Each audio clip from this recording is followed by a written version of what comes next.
नमस्कार दोस्तों, मैं हूं संतोष पाठक और आप लोग देखना शुरू कर चुके हैं संतोष पाठक ऑफिशियल यूट्यूब प्लेटफॉर्म। राजनीति में समय यानी टाइमिंग का बहुत ही महत्वपूर्ण खेल होता है। टाइमिंग ये तय करती है कि कौन व्यक्ति सड़क से उठकर देश की सत्ता पर बैठने जा रहा है और टाइमिंग ये तय करती है कि किस व्यक्ति के राजनीति में बुरे दिन शुरू होने जा रहे हैं। और समय का ही तो खेल है कि जो भारतीय जनता पार्टी विपक्षी राजनीतिक दलों द्वारा उठाई जा रही मांगों को, जो कि उनका संवैधानिक हक है, वो भी नकारते हुए खारिज करते हुए नजर आ रही थी, वो भारतीय जनता पार्टी अब धीरे धीरे सुनने लगी है। अब वो भारतीय जनता पार्टी डरने लग गई है और अब उस भारतीय जनता पार्टी को याद आ रहा है कि भैया संविधान भी कोई चीज होती है, कानून भी कोई चीज होती है और कानून के हिसाब से चलना पड़ेगा। जैसा कि मैंने आपको बताया था, एक बार फिर से मेरी खबर पर मुहर लग गई है, लेकिन अब फैसले की तारीख आ गई है, यानी तारीख का ऐलान हो गया है। फैसले की अंतिम घड़ी सामने आ गई है। उस बड़ी स्टोरी को मैं विस्तार से आपके सामने रखूंगा, तथ्यों को बहुत ही संक्षेप में आपको बताने की कोशिश करूंगा। लेकिन आज की उस बड़ी स्टोरी की शुरुआत करने से पहले एक अपील, एक आग्रह। अगर आप नए दर्शक के तौर पर इस वीडियो को देख रहे हैं तो वीडियो को पूरा देख जाइए और जब पसंद आए आपको, कि लगे कि हाँ कुछ अलग सी चीज आपको मिल रही है, तो हमारे इस YouTube प्लेटफॉर्म को सब्सक्राइब जरूर कर लीजिएगा। और नए पुराने दोनों दर्शकों से कहूंगा कि भैया आपका मन करे, आपकी इच्छा करे तो संतोष पाठक ऑफिशियल यूट्यूब चैनल को मेंबर के तौर पर ज्वाइन भी कर लीजिएगा। जो मेंबर हमारे बनेंगे उनके लिए खास तौर पर कुछ स्टोरी मैं अलग से करूंगा, कोशिश करूंगा। एक स्टोरी मैंने कल डाली है, जो मेंबर जो है वही उस स्टोरी को देख सकते हैं। तो थोड़ा सा आगे बढ़िए और अगर आपको अपनी मीडिया तैयार करनी है, अगर आपको अपने लोगों की बातें सुननी है, निष्पक्ष और स्वतंत्र पत्रकारों को सुनना है, निष्पक्ष और स्वतंत्र विश्लेषण को सुनना है, तो थोड़ा सा आगे आप भी बढ़िए। अपनी मीडिया बनाने के लिए थोड़ा सा खर्च करने के लिए आप भी तैयार रहिए, तो कर सकते हैं। तो आगे बढ़िए, मेंबर के तौर पर हमें ज्वाइन कीजिए। और अब आते हैं आज की बड़ी खबर पर। तारीख का ऐलान हो गया है। जैसा कि मैंने बताया था कि भैया देश के जो पूर्व उपराष्ट्रपति जगदीप धनखड़ साहब, उनके खिलाफ जब विपक्षी दल अविश्वास प्रस्ताव लेकर आए तो उसमें कई तरह के किंतु परंतु और तकनीकी चीजें लगाकर उनको खारिज कर दिया गया। तमाम लोग कह रहे थे कि भैया बिरला के खिलाफ भी ले आए हैं तो क्या होगा, जैसे धनखड़ के खिलाफ लाए थे खारिज हो गया, बिरला के खिलाफ भी कह देंगे ये गलती वो गलती। और सबसे बड़ी गलती तो कर ही दी थी विपक्षी दलों ने, उन्होंने जो वर्ष है वो गलत लिख दिया था। मैंने वो स्टोरी आपको बताई थी, लेकिन बाद में उसको ठीक करके टाइपिंग एरर बता के नया दिया गया। तो अब वक्त बदला है और ऐसा बदला है कि अब सरकार को समझ में आने लगा है कि भैया अब तो नियम कायदे कानून के हिसाब से चलना पड़ेगा। और मैंने आपको बताया था कि नियम कायदे कानून के हिसाब से चलेंगे तो विपक्षी दलों द्वारा जो स्पीकर को हटाने का जो पत्र या नोटिस जो है लोकसभा के महासचिव को सौंपा गया है, उस पर संसद के बजट सत्र के दूसरे चरण के पहले दिन ही चर्चा भी करवानी पड़ेगी और वोटिंग भी करवानी पड़ेगी। तो आखिरकार उस खबर पर मुहर लग गई है। केंद्रीय संसदीय कार्य मंत्री किरण रिजिजू साहब, हाँ, उन्होंने कह दिया कि भैया लोकसभा अध्यक्ष को हटाने का जो प्रस्ताव है उस पर 9 मार्च को यानी संसद के बजट सत्र के दूसरे चरण के पहले दिन ही चर्चा भी होगी और वोटिंग भी होगी। तो मैं आपको कानूनी प्रावधान भी बताऊंगा और मैं आपको अध्यक्ष को कैसे हटाया जा सकता है ये भी आपको बताऊंगा, और आंकड़ों का जो खेल है वो भी आपके सामने रखूंगा। तो बहुत ज्यादा समय भी नहीं लूंगा, कोशिश करूंगा कि जल्द से जल्द मैं इसको आपको बहुत ही छोटी स्टोरी में तमाम तथ्यों को आपके सामने रख दूं। आपको बता देता हूं कि किरण रिजिजू ने एक समाचार एजेंसी को दिए इंटरव्यू में बताया कि संसद का बजट सत्र का दूसरा हिस्सा 9 मार्च से शुरू होगा और 2 अप्रैल तक चलेगा।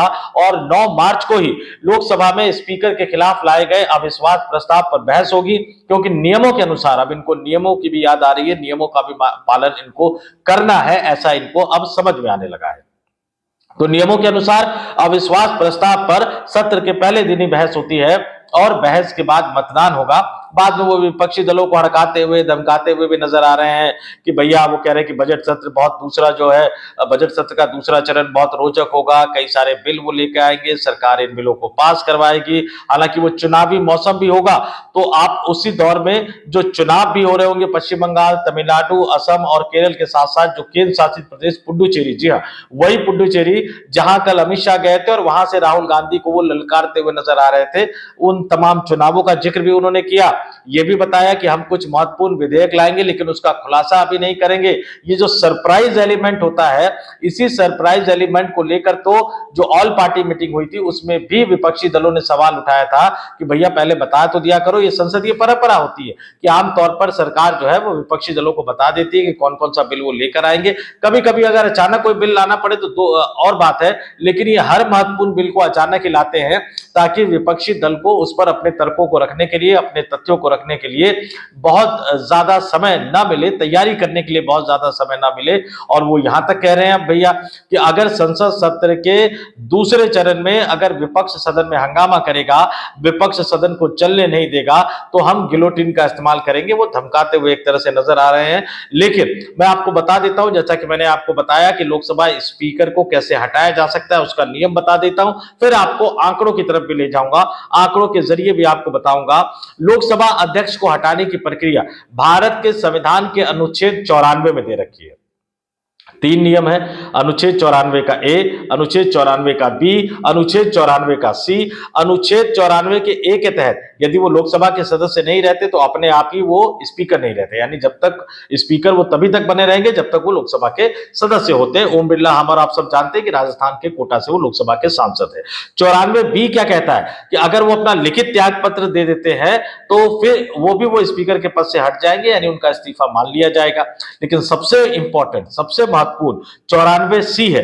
94 सी ये कहता है कि उन्हें सदन के तत्कालीन सभी सदस्यों के बहुमत द्वारा, यानी सदन में जो सदस्य हैं उनके बहुमत के द्वारा पारित प्रस्ताव से हटाया जा सकता है। और इसी 94 सी के तहत, जी हां, मैं अपने तमाम दर्शकों को कहना चाहूंगा कि इसी 94 सी के तहत विपक्षी दलों के सांसदों ने लोकसभा स्पीकर ओम बिरला को पद से हटाने का प्रस्ताव रखा है। और इसी 94 सी के तहत, भारत के संविधान के अनुच्छेद 94 के सी के तहत लोकसभा में ओम बिरला साहब को हटाए जाने पर चर्चा होगी और चर्चा के बाद मतदान होगा। और मतदान के बाद अगर ये नोटिस पर ये पारित हो जाता है तो ओम बिरला साहब को तुरंत जो है वो पद छोड़ देना पड़ेगा, वो स्पीकर के पद से हट जाएंगे। हालांकि वो सांसद बने रहेंगे लेकिन स्पीकर के पद से हट जाएंगे। और नियम यह कहता है कि भैया 14 दिन का नोटिस देना होगा, तो नोटिस वो दे चुके हैं। और संसद के बजट सत्र का जो दूसरा चरण, आपको ये लग रहा होगा कि भैया जब नोटिस दे दिया है तो तुरंत चर्चा करा लेते, वैसे भी ओम बिरला साहब ने कहा है कि मैं आऊंगा नहीं जब तक ये मामला सेटल नहीं हो जाता। तो नियम ये कहता है कि आपको कम से कम 14 दिन पहले नोटिस देना होगा, यानी नोटिस देने के 14 दिन बाद ही जो है वो उस पर चर्चा होगी सदन के अंदर। तो यहां हमें मानना पड़ेगा कि सरकार सही काम कर रही है। और जब 9 मार्च को क्या होगा वो भी बता देता हूं आपको। सदन की कार्रवाई शुरू होगी तो जो पीठासीन अधिकारी होंगे जो उस पर बैठे होंगे ओम बिरला साहब की चेयर पर, वो सदन को नोटिस पढ़कर सुनाएंगे कि भैया विपक्षी दलों ने जो नोटिस दिया है वो स्पीकर साहब को हटाने का, उसमें कौन कौन से तथ्यों को उन्होंने रखा है, मतलब क्या आरोप स्पीकर पर लगाए गए हैं। उसके बाद सदन से अनुमति मांगी जाएगी। 50 से ज्यादा सदस्य अगर खड़े हो जाते हैं तो यह माना जाएगा कि भैया सदन उस पर चर्चा करने के लिए तैयार है। इसके बाद जो है उस पर चर्चा होगी। जो आरोप पत्र पेश किया गया, यानी जो विपक्षी दलों ने जिन आरोपों को लगाकर स्पीकर को हटाने का प्रस्ताव दिया है, जो लिखित में दिया है, उन्हीं आरोपों के इर्द गिर्द जो है वो चर्चा होगी। और चर्चा होने के बाद जो है वो वोटिंग करवाया जाएगा। और अब आते हैं नंबर। मैंने कहा कि क्यों फैसले की घड़ी आ गई, क्योंकि बहुमत के हिसाब से ये फैसला होगा। अगर बहुमत जो है, सांसदों का बहुमत अगर बिरला साहब के खिलाफ चला जाता है, यानी विपक्षी दलों द्वारा दिए गए नोटिस का समर्थन दे देते हैं, तो फिर बिरला साहब को हटना पड़ेगा। और यहीं पर 3 राजनीतिक दलों की भूमिका बहुत ज्यादा अहम हो जाती है। और तीनों ही राजनीतिक दल अपनी अपनी वजह से कहीं ना कहीं फंसे हुए नजर आ रहे हैं, या उनके रवैये में कुछ बदलाव आने की बात कही जा रही है। एनडीए के पास आज की तारीख में लोकसभा में 293 सांसद है दोस्तों, जिसमें से 240 भारतीय जनता पार्टी के हैं। चंद्रबाबू नायडू की पार्टी तेलुगु देशम पार्टी के 16 लोकसभा सांसद है। जनता दल यूनाइटेड यानी नीतीश कुमार की पार्टी के पास 12 सांसद है। एकनाथ शिंदे वाली शिवसेना के पास 7 लोकसभा सांसद है। और चिराग पासवान जो लोक जनशक्ति पार्टी रामविलास पासवान के मुखिया हैं, उनके पास 5 सांसद है। जयंत चौधरी के पास 2 है। जनता दल सेकुलर यानी एचडी देवगौड़ा साहब की पार्टी के पास 2 सांसद है। जनसेना पार्टी पवन कल्याण जो कि आंध्र प्रदेश की चंद्रबाबू नायडू की सरकार में डिप्टी सीएम है। उनके पास भी 2 लोकसभा सांसद है। अजीत पवार के पास, अजीत पवार की पार्टी, अब तो वो स्वर्गीय हो गए हैं, उनकी पार्टी की कमान जो है वो उप मुख्यमंत्री जो है उनकी जगह पर सुनेत्रा पवार उनकी पत्नी बन गई है। उनके पास भी एक सांसद है। असम गण परिषद एक सांसद है, बाकी नीचे और सांसद है। अपना दल अनुप्रिया पटेल वाली जो है एक सांसद, जीतनराम मांझी एक सांसद, ये तमाम लोग जो ये मिलकर है वो 40-41 के लगभग दल जो है वो एनडीए गठबंधन में शामिल है। इनका आंकड़ा पहुंचता है 293। लेकिन अब सबकी नजर इस बात पर टिकी होगी कि जब फैसले का वक्त आएगा, जब फैसले की घड़ी आएगी, 3 नेताओं पर सबकी नजरें टिकी होगी, चंद्रबाबू नायडू, नीतीश कुमार और एकनाथ शिंदे। वैसे भी नायडू और नीतीश, उनको नानी फैक्टर माना जाता है। और अभी जिस तरह से नीतीश कुमार को हटाकर भारतीय जनता पार्टी अपना मुख्यमंत्री बनाने की कोशिश पर्दे के पीछे से लगातार कर रही है, और नीतीश कुमार ने जब ये संदेशा, ये मैसेज एक तरह से दे दिया था कि वो अपने बेटे निशांत कुमार को राजनीति में लाने की तैयारी कर रहे हैं और बहुत जल्द राजनीति में उनकी लॉन्चिंग कर सकते हैं, तो अचानक निशांत कुमार के खिलाफ कई तरह की खबरें चलने लग गई है। एक बड़े मामले में उनका नाम आ रहा है। क्या सही क्या गलत इस पे हम फिलहाल कुछ नहीं कह सकते, लेकिन कहीं ना कहीं तो नीतीश कुमार को लग रहा होगा कि अचानक ये कैसे हो गया। इस तरह का आरोप कभी भी उन पर, उनके परिवार पर नहीं लगा। उनके बेटे के बारे में तो 1% भी कभी इस तरह का आरोप नहीं लगा। और ऐसे समय पर जब वो अपने बेटे को अपनी राजनीतिक विरासत की कमान सौंपने की तैयारी कर रहे थे, पार्टी में एक बड़ा पद देने की तैयारी कर रहे थे, नेता के रूप में उनको स्थापित करने की तैयारी कर रहे थे, तब आखिरकार अचानक ऐसा क्या हो गया कि उनके बेटे के खिलाफ इस तरह की खबरें चलने लगी। इसके पीछे कौन है? जाहिर सी बात है कि नीतीश कुमार राजनीति के धुरंधर खिलाड़ी हैं। गृह मंत्री उन्होंने जरूर भारतीय जनता पार्टी के कोटे से आने वाले सम्राट चौधरी को बना दिया है, लेकिन आज भी डीजीपी की नियुक्ति और जो डीओपीटी जो विभाग होता है उसके जरिए पुलिस जो है वो नीतीश कुमार के कंट्रोल में ही है। तो ये पता लगा पाना उनके लिए बहुत मुश्किल नहीं है। और उनको भी लग रहा होगा कि अगर बेटे को मुझे राजनीतिक विरासत सौंपनी है, बेटे को राजनीति में स्थापित करना है, तो क्या मुझे भारतीय जनता पार्टी के साथ बने रहना चाहिए, जिसका अंतिम सपना बिहार में अपना मुख्यमंत्री बनाना है, या मुझे और विकल्पों की तलाश करनी चाहिए। तो वो अपने 12 सांसदों को लेकर जब वोटिंग होगी लोकसभा स्पीकर ओम बिरला को हटाने के लिए, उस समय वो क्या करते हुए नजर आएंगे, क्या फैसला करेंगे, इस पर सबकी नजर बनी रहेगी। लेकिन अब आप सोच रहे होंगे कि चंद्रबाबू नायडू के साथ दिक्कत क्या है। चंद्रबाबू नायडू जब विपक्ष के नेता हुआ करते थे और वहां वाईएसआर कांग्रेस पार्टी की सरकार हुआ करती थी, जगनमोहन रेड्डी मुख्यमंत्री हुआ करते थे, जेल भेज दिया था चंद्रबाबू नायडू को। चंद्रबाबू नायडू के पास बहुत अच्छा मौका है। अमेरिका में जो प्रधानमंत्री नरेंद्र मोदी के करीबी मित्र अरबपति कारोबारी धन्ना सेठ गौतम अडानी के खिलाफ जो मामला चल रहा है ना दोस्तों, उसका लिंक आंध्र प्रदेश से ही जुड़ा हुआ है। और चंद्रबाबू नायडू जानते हैं कि अगर वो चाहे तो उस मामले में वो वाईएसआर कांग्रेस पार्टी के मुखिया जगनमोहन रेड्डी से अपना हिसाब किताब बराबर कर सकते हैं, उनको जेल भेजकर, लेकिन उनके हाथ कहीं ना कहीं बांध कर रखे गए हैं। अब दिक्कत है कि आंध्र प्रदेश में भी तो चुनाव लड़ना है उनको, आंध्र प्रदेश की जनता को भी तो कुछ देना ही है। तो उसके लिए विपक्ष को कमजोर करना बहुत जरूरी है।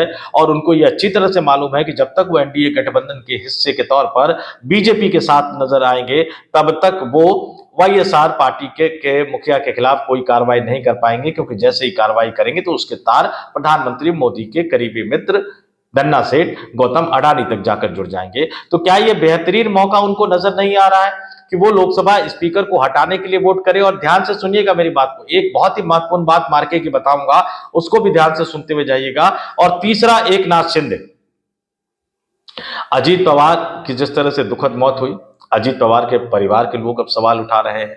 शरद पवार तो कह चुके हैं कि राजनीतिक विलय का फैसला हो गया था दोनों एनसीपी का, लेकिन अचानक ये दुर्घटना हो गई, हादसा हो गया। अब इसको जो भी कह लीजिए, ममता बनर्जी हो, उमर अब्दुल्ला हो, मल्लिकार्जुन खड़गे हो, संजय राउत हो, कई विपक्षी राजनीतिक दल के नेता और अब तो खुद उनके परिवार के लोग ही अजीत पवार की विमान दुर्घटना पर साजिश की आशंका जताते हुए नजर आ रहे हैं। तो ऐसे माहौल में एकनाथ शिंदे कैसे बोलेंगे? मुख्यमंत्री थे वो, जब उनकी जरूरत थी भारतीय जनता पार्टी को, शिवसेना को तोड़ने के लिए, उद्धव ठाकरे की पार्टी को तोड़ने के लिए, तो उनको मुख्यमंत्री बना दिया भारतीय जनता पार्टी ने।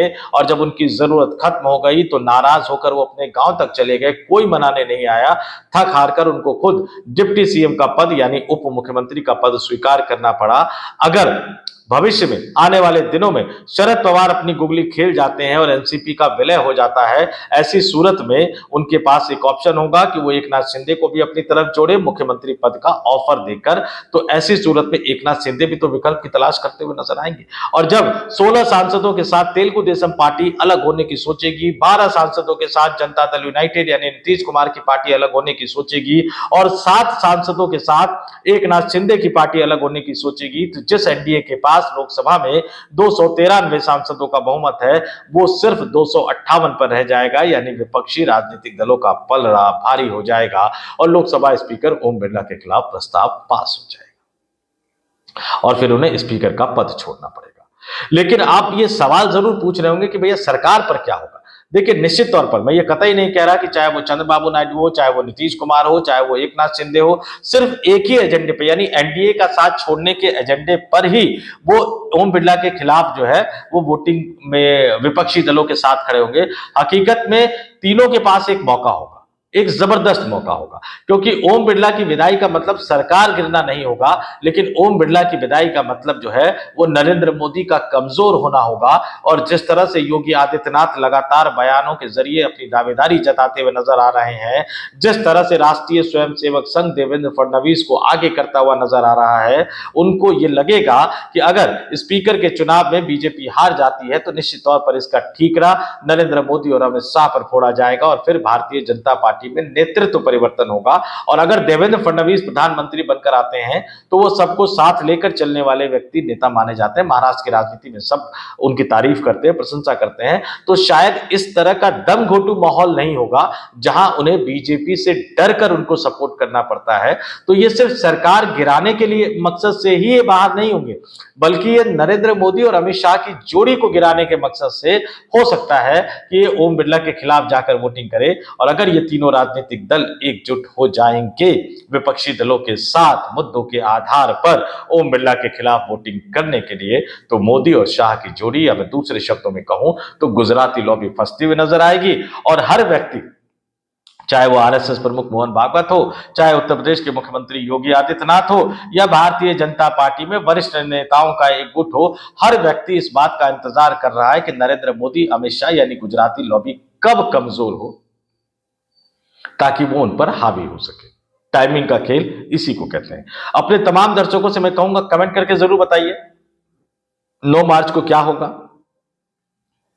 बहस होगी, वोटिंग होगी, या हंगामा करवा के सदन की कार्रवाई नहीं चलने दी जाएगी। और अगर बहस होगी, वोटिंग होगी, तो फिर उस दौरान इन तीनों राजनीतिक दलों का रवैया क्या होगा। और यह भी बता दीजिएगा चलते चलते, भैया लोकसभा में डिप्टी स्पीकर तो है नहीं अभी। डिप्टी स्पीकर होता तो कायदे से उन्हीं को बैठना पड़ता, कोई और उनको रोक नहीं सकता बैठने के लिए। लेकिन चूंकि अब डिप्टी स्पीकर नहीं है, हाँ चेयरपर्सन का एक पैनल बना हुआ है, लेकिन उसकी रोस्टर ड्यूटी ओम बिरला साहब ही लगाएंगे, भले ही वो चेयर पर ना बैठे रहे हो, क्योंकि नियम ये कहता है कि उनके खिलाफ जब नो कॉन्फिडेंस मोशन आया है तो वो चेयर पर बैठ नहीं सकते, लेकिन रोस्टर ड्यूटी वही लगाएंगे। और जहां तक मुझे लगता है कि राहुल गांधी को चिढ़ाने के लिए उस समय जब इस प्रस्ताव पर चर्चा हो रही होगी, जब वोटिंग की नौबत आएगी, तो हो सकता है कि जगदम्बिका पाल आपको स्पीकर साहब की चेयर पर बैठकर सदन की कार्रवाई का संचालन करते हुए नजर आए। क्योंकि निश्चित तौर पर विपक्षी दलों की तरफ से इस मोशन पर जो वक्ता होंगे उसमें राहुल गांधी भी होंगे। और राहुल गांधी के साथ तो बड़ा दिलचस्प वाकया भी हुआ बजट पर चर्चा के दौरान, उसमें अखिलेश यादव भी होंगे, उसमें अभिषेक बनर्जी भी बोलते हुए नजर आएंगे। तृणमूल कांग्रेस ने भी प्रस्ताव का समर्थन तो उसमें हस्ताक्षर तो नहीं किए हैं, लेकिन जब चर्चा के स्टेज पर आएगा तो फिर टीएमसी को निश्चित तौर पर फैसला करना होगा कि वो बीजेपी के साथ खड़ी नजर आएगी या विपक्षी दलों के साथ खड़ी नजर आएगी। तो इन तमाम मुद्दों को लेकर आपका क्या मानना है, कमेंट करके हमें जरूर बताइएगा। आपसे फिर एक जाते जाते एक अपील करूंगा, आग्रह करूंगा, अगर आप नए दर्शक के तौर पर इस वीडियो को देख रहे हैं तो हमारे चैनल को यानी संतोष पाठक ऑफिशियल यूट्यूब प्लेटफॉर्म को सब्सक्राइब जरूर कर लीजिए। और नए पुराने दोनों दर्शकों से कहूंगा कि अगर आप मेंबर के तौर पर हमारे चैनल को ज्वाइन कर सके तो आगे बढ़िए, मेंबर के तौर पर संतोष पाठक ऑफिशियल यूट्यूब चैनल को ज्वाइन कीजिए। किसी भी तरह से आप हमारे साथ जुड़े रहिए। इस वीडियो में इतना ही। मुझे यानी संतोष पाठक को दीजिए इजाजत। बहुत बहुत धन्यवाद, आभार, नमस्कार।